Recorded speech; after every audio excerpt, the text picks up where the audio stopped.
Këngëtari shqiptar që nga i birësuar, Arditi shpërthen në lot kur mëson nënën e vërtet. Ndoshta shumë njerëzve mund t'ju kujtohet grupi muzikor Meteor, i cili dikur ka performuar në edicionin e parë të Kënga Magjike. Por duket se rastësitë janë të çuditshme. Altini, një prej anëtarëve të grupit, është ftuar në televizion. Arsyeja e kësaj është se Altinin e ka thirrur nëna e tij biologjike pas 47 vitesh, por ndërkohë ai rrëfen anën e tij të historisë përpara se gruaja që i ka dhënë jetë të vijë dhe të shpletojë të shkuarën.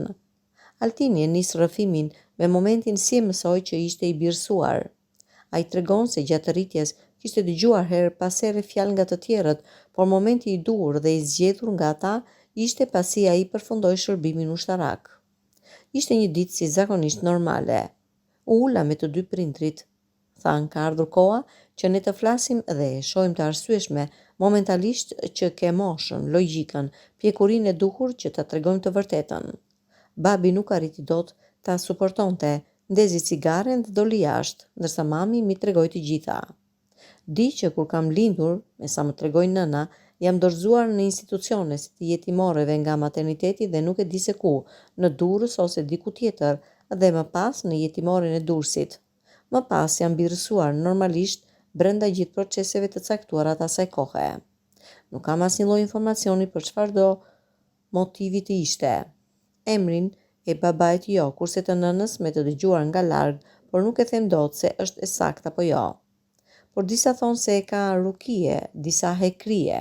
Emrin tim të lindjes unë e di se e kam biseduar me TMM për shumë gjëra. E di që quhem Rudin dhe emrin e certifikatës së lindjes, vitin dhe datën kur kam lindur, 17/12/1974. Aktualisht jam 47 vjeç. Babai më ka vdekur, ka gati 17 vjet, kurse nëna e kam, me mua jeton, madje është ajo që më ka inkurajuar më tepër. Telepatia, nuk e di pse më erdhi këto kohët e fundit e diskutoja sa herë me mamin.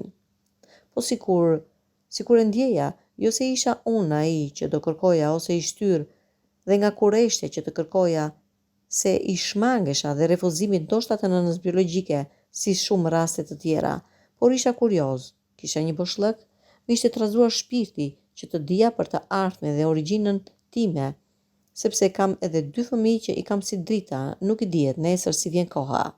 E diskutoja me nënën dhe thash që nëse se kërkoj dhe më kërkon, si do të jetë reagimi yt ndaj kësaj gjëje që mund të ndodhë.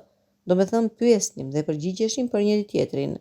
Mami më inkurajonte, më thoshte si do të jetë puna, nuk të privoj për asgjë, se është e drejta e gjithë botës e jotja ta dish kush është nëna jote.